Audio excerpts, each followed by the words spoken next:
शहीद समय निकालकर जरूर सुने। ट्रेन चलने को ही थी कि अचानक कोई जाना पहचाना सा चेहरा जनरल बॉगी में आ गया। मैं अकेली सफ़र कर रही थी, सब अजनबी चेहरे थे। स्लीपर का टिकट नहीं मिला तो जनरल डिब्बे में ही बैठना पड़ा। मगर यहाँ ऐसे हालात में उस शख्स से मिलना जिंदगी के लिए एक दवा के समान था। जिंदगी भी कमबख्त कभी कभी ऐसे अजीब अजीब से मोड़ पर ले आती है। ऐसे हालातों की कल्पना हम ख्यालों में भी नहीं कर सकते हैं। वो शख्स मेरी बॉगी में आया और मेरे पास ही खाली जगह पर बैठ गया। ना मेरी तरफ देखा, ना पहचानने की कोशिश की। कुछ इंच की दूरी बनाकर चुपचाप आकर मेरे पास बैठ गया। बाहर रिमझिम बारिश हो रही थी, इस कारण वो कुछ भीग गया था। उसके चेहरे पर बारिश की बूंदें थीं, तो मैंने उसे देखा। उम्र के इस मोड़ पर वह वैसा का वैसा ही था। हाँ, कुछ हेल्दी हो गया था, मगर इतना भी हेल्दी नहीं हुआ था। फिर उसने जेब से चश्मा निकाला और मोबाइल में लग गया। चश्मा देखकर मुझे कुछ आश्चर्य हुआ कि उसकी आंखों पर चश्मा कैसे। उम्र का यही एक निशान उस पर नजर आया था कि आंखों पर चश्मा चढ़ गया था। चेहरे पर और सर पर मैंने सफ़ेद बाल खोजने की कोशिश की, मगर मुझे दिखे ही नहीं। मैंने जल्दी से सर पर साड़ी का पल्लू डाल लिया, क्योंकि बालों को डाई किए हुए काफ़ी दिन हो गए थे। मुझे ज़्यादा तो नहीं थे सफ़ेद बाल मेरे सर पे, मगर इतने ज़रूर थे कि ये कोई गौर से देखे तो नज़र आ जाएं। इसलिए मैं साड़ी का पल्लू डालकर चुपचाप कोने में बैठ गई। तभी मैं अचानक उठी और बाथरूम चली गई। हैंडबैग से फेस वॉश निकाला, चेहरे को ढंग से धोया, फिर शीशे में चेहरे को गौर से देखा। पसंद तो नहीं आया, मगर अजीब सा मुंह बनाकर मैंने शीशा वापस बैग में डाला और वापस अपनी जगह पर आ गई। मगर वो साहब तो खिड़की की तरफ से मेरा बैग सरकाकर खुद खिड़की के पास बैठ गए थे। मुझे पूरी तरह देखा भी नहीं, बस बिना देखे ही कहा, सॉरी, भाग कर चढ़ा था तो पसीना आ गया था, थोड़ा सूख जाए फिर अपनी जगह बैठ जाऊंगा।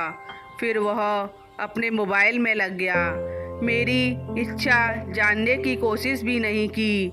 उसकी यही बात मुझे हमेशा बुरी लगती थी कि वह दूसरों की इच्छा कभी भी जानने की कोशिश नहीं करता था। फिर भी ना जाने उसमें ऐसा क्या था कि आज तक मैंने उसे नहीं बुलाया है। एक वो था कि 10 सालों में ही भूल गया। मैंने सोचा शायद अभी तक गौर नहीं किया है, पहचान लेगा। शायद थोड़ी मोटी हो गई हूँ, इसलिए नहीं पहचाना। मैं उदास हो गई। जिस शख्स को मैं जीवन में कभी बुला नहीं पाई, उसको मेरा चेहरा भी याद नहीं। या यह मानो कि उसकी औरतों और लड़कियों को ताड़ने की आदत नहीं, मगर पहचाने भी नहीं। शादीशुदा है, मैं भी शादीशुदा हूँ। जानती थी, एक तमन्ना थी कि कुछ पल के लिए उसके साथ गुजारूं, माहौल दोस्ताना हो, मगर हो तो सही। आज वही शख्स पास बैठा था जिसे स्कूल टाइम में मैंने दिल में बसा रखा था। सोशल मीडिया पर उसके सारे अकाउंट चोरी छुपे देखा करती थी। उसकी हर कविता, हर शायरी में खुद को खोजा करती थी। वो तो आज पहचान ही नहीं रहा। माना कि हम दोनों के बीच कभी प्यार ही नहीं हुआ, ना कभी इजहार हुआ, पर एक अच्छे दोस्त तो थे। वो हमेशा मेरी केयर करता था, हमेशा मेरा ख्याल रखता था और मैं उसकी केयर करती थी। कॉलेज ख़त्म हुआ तो मेरी शादी हो गई और वो फ़ौज में चला गया। फिर उसकी शादी हुई। जब भी गांव जाती तो उसकी सारी खबर ले आती। बस ऐसे ही ज़िंदगी गुजर गई। आधे घंटे से ऊपर हो गया था। वो आराम से खिड़की के पास बैठा मोबाइल चला रहा था। मेरे दोस्त को देखना तो दूर, उसने अपना चेहरा भी ऊपर नहीं किया। मैं कभी मोबाइल में देखती, कभी उसकी तरफ। सोशल मीडिया पर उसके अकाउंट खोलकर देखे, तस्वीर मिलाई। वही है ना मेरा दोस्त, पक्का वही है, कोई शक नहीं है। वैसे भी हम महिलाएं पहचानने में कभी भी धोखा नहीं खा सकती। 20 साल बाद भी सिर्फ आंखों से पहचान लेती हैं। फिर और कुछ वक्त गुजरा, माहौल वैसे का वैसा ही था। मैं बस पहलू बदलती रही। फिर अचानक टीटी आ गया, सबसे टिकट पूछ रहा था। मैंने अपना टिकट दिखा दिया, जो मेरे पास स्लीपर का टिकट था। लेकिन उससे टिकट पूछा तो उसने कहा नहीं है। टीटी बोला फाइन लगेगा। वह बोला लगा दो। टीटी कहाँ का टिकट बनाऊं? उसने जल्दी से जवाब नहीं दिया, मेरी तरफ देखने लगा। मैं कुछ समझ ही नहीं पाई। उसने मेरे हाथों में थमी टिकट को गौर से देखा, फिर टीटी से बोला कानपुर की टिकट। टीटी ने कानपुर की टिकट बनाकर दी और पैसे लेकर चला गया। वह फिर मोबाइल में लीन हो गया। आखिर मुझसे रहा नहीं जा रहा था कि मेरा दोस्त इतने सालों बाद मिला है, फिर भी मुझे पहचानने से इनकार कर रहा है। तो आखिर मैंने पूछ ही लिया, कानपुर में कहाँ रहते हो? वह मोबाइल में नज़रें गड़ाए हुए ही बोला कहीं नहीं। वह चुप हो गया। तो फिर मैं बोली किसी काम से जा रहे हो? वह बोला हाँ। अब मैं चुप हो गई। वह अजनबी की तरह बात कर रहा था और अजनबी से कैसे पूछ लूँ किस काम से जा रहे हो। कुछ देर चुप रहने के बाद फिर मैंने पूछ ही लिया, वहाँ शायद आप नौकरी करते हो? उसने कहा नहीं, मैं वहाँ नौकरी नहीं करता हूँ। मैंने फिर हिम्मत करके पूछा तो किसी से मिलने जा रहे हो? उसने फिर मोबाइल में नज़रें गड़ाते हुए कहा नहीं। आखिरी जवाब सुनकर मेरी तो हिम्मत ही नहीं हुई कि और भी कुछ पूछूं। अजीब आदमी था, बिना काम के सफ़र कर रहा था। मैं मुंह फेरकर अपने मोबाइल में लग गई। कुछ देर बाद खुद ही बोला यह भी पूछ लो कि क्यों जा रहा हूँ मैं कानपुर, क्योंकि मैं वहाँ जॉब तो करता नहीं हूँ। मेरे मुंह से जल्दी से निकला बताओ बताओ क्यों जा रहे हो कानपुर। फिर अपने ही उतावलेपन पर मुझे शर्म सी आ गई। उसने थोड़ा सा मुस्कुराते हुए कहा एक पुरानी दोस्त मिल गई जो आज अकेले सफ़र कर रही थी, उसी को छोड़ने जा रहा हूँ कानपुर। फौजी आदमी हूँ, सुरक्षा करना मेरा कर्तव्य है। अकेले कैसे जाने दे सकता हूँ उसे कानपुर, इसलिए उसे कानपुर तक छोड़ने जा रहा हूँ। इतना सुनकर मेरा दिल जोर से धड़क रहा था। नॉर्मल नहीं रह सकी, मगर मैंने मन के भावों को दबाते हुए हिम्मत करके फिर पूछा कहाँ है वो दोस्त? फिर वो मुस्कुराकर बोला यहीं मेरे पास बैठी है ना। इतना सुनकर मेरे सब कुछ समझ में आ गया कि क्यों उसने टिकट नहीं लिया, क्योंकि उसे तो पता ही नहीं था मैं कहाँ जा रही हूँ। सिर्फ और सिर्फ मेरे लिए वह दिल्ली से कानपुर तक का सफ़र कर रहा था। जानकर इतनी खुशी मिली कि आंखों में आंसू आ गए। बोला रो क्यों रही हो? मैं बस इतना ही कह पाई, तुम मर्द नहीं समझ सकते हो।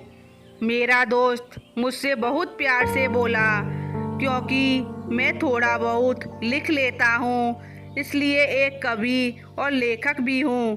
सब समझ सकता हूँ, मैंने खुद को संभालते हुए कहा। शुक्रिया मुझे पहचानने के लिए और मेरे लिए इतना टाइम निकालने के लिए, वह बोला। प्लेटफॉर्म पर अकेली घूम रही थी, कोई साथ नहीं दिखा तो आना पड़ा। कल ही तो त्योहार था, मतलब रक्षाबंधन था, इसलिए ट्रेनों में बहुत भीड़ है। तुमको यूँ अकेले सफ़र नहीं करना चाहिए। मैं बोली, क्या करती, उनको छुट्टी नहीं मिल रही थी और भाई यहाँ दिल्ली में आकर बस गए। राखी बांधने तो आना था, मैंने मजबूरी जताई तो वह बोला, ऐसे भाइयों को राखी बांधने आई हो जिनको ये भी फिक्र नहीं है कि बहन इतना लंबा सफ़र अकेले कैसे करेगी, वो भी जनरल के डब्बे में। मैंने उदास होते हुए कहा, भाई शादी के बाद बहन के भाई नहीं होते, बल्कि वो तो भाभीयों के हो गए, मम्मी पापा रहे नहीं। कहकर मैं उदास हो गई। वह फिर बोला, तो पति को तो समझना चाहिए, उनकी बहुत बिजी लाइफ है, मैं उन्हें ज़्यादा डिस्टर्ब नहीं करती और आजकल इतना खतरा ही नहीं रहा, कर लेती हूँ मैं अकेली सफ़र। तुम अपनी सुनाओ, कैसे हो? अच्छा हूँ, कट रही है ज़िंदगी। मेरी याद आती थी क्या? मैंने हिम्मत करके पूछ ही लिया। वह चुप हो गया, कुछ नहीं बोला। तो मैं फिर बोली, सॉरी, यूँ ही पूछ लिया था। अब तो हम परिपक्व हो गए हैं, मतलब मैच्योर हो गए हैं, कर सकते हैं ऐसी बात। उसने शर्ट की बाजू की बटन खोलकर हाथ में पहना और तांबे का कड़ा दिखाया, जो मैंने ही फ्रेंडशिप डे पर उसे दिया था। बोला, याद तो नहीं आती, पर कमबख्त ये कड़ा तेरी याद दिलाता था। कड़ा देखकर दिल को बहुत सुकून मिला। मैं बोली, कभी संपर्क क्यों नहीं किया? ना तुमने मुझे कभी कोई फ़ोन किया।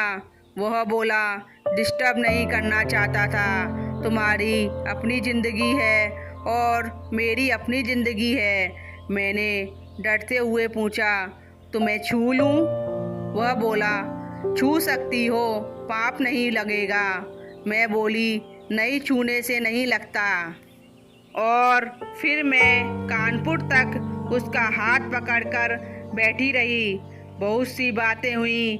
जिंदगी का एक ऐसा यादगार दिन था जिसे मैं आज तक नहीं भूल पाई हूँ, शायद आखिरी सांस तक भी नहीं भुला पाऊँगी। वह मुझे सुरक्षित मेरे घर छोड़ गया, रुका नहीं, बाहर से ही चला गया। जम्मू थी उसकी ड्यूटी और वह मुझे छोड़कर सुरक्षित वहाँ से चला गया। उसके बाद उससे कभी बात नहीं हुई, क्योंकि हम दोनों ने एक दूसरे के फ़ोन नंबर नहीं लिए थे, इसलिए कभी उस दिन के बाद बात नहीं हो पाई। हालांकि हमारे बीच कभी भी नापाक कुछ भी नहीं हुआ। एक पवित्र सा रिश्ता था हमारा, मगर रिश्तों की गरिमा बनाए रखना ज़रूरी था। फिर ठीक 1 महीने बाद मैंने अखबार में पढ़ा कि वो देश के लिए शहीद हो गया। क्या गुजरी होगी मुझ पर वर्णन नहीं कर सकती, उसके परिवार पर क्या गुजरी होगी पता नहीं। लोक लाज के डर से मैं उसके अंतिम दर्शन भी नहीं कर सकी। आज उससे मिले 1 साल हो गया। आज भी रक्षाबंधन का दूसरा दिन है। आज भी सफ़र कर रही हूँ, दिल्ली से कानपुर जा रही हूँ। जानबूझकर जनरल के डब्बे का टिकट लिया है मैंने, और आज भी मैं अकेली हूँ। ना जाने दिल क्यों आस पाले बैठा है कि आज फिर आएगा और पसीना सुखाने के लिए उसी खिड़की के पास बैठेगा, लेकिन वह नहीं आया। एक वह सफ़र था जिसमें कोई हम सफ़र था और एक आज का सफ़र है जिसमें उस हमसफ़र की सिर्फ़ और सिर्फ यादें हैं। बाकी सफ़र तो ज़िंदगी का जारी है। देखते हैं कौन मिलता है, कौन साथ निभाता है और कौन छोड़कर जाता है। तो दोस्तों, आज की कहानी आपको कैसी लगी? पसंद आई तो चैनल को लाइक, सब्सक्राइब और शेयर ज़रूर करें। धन्यवाद।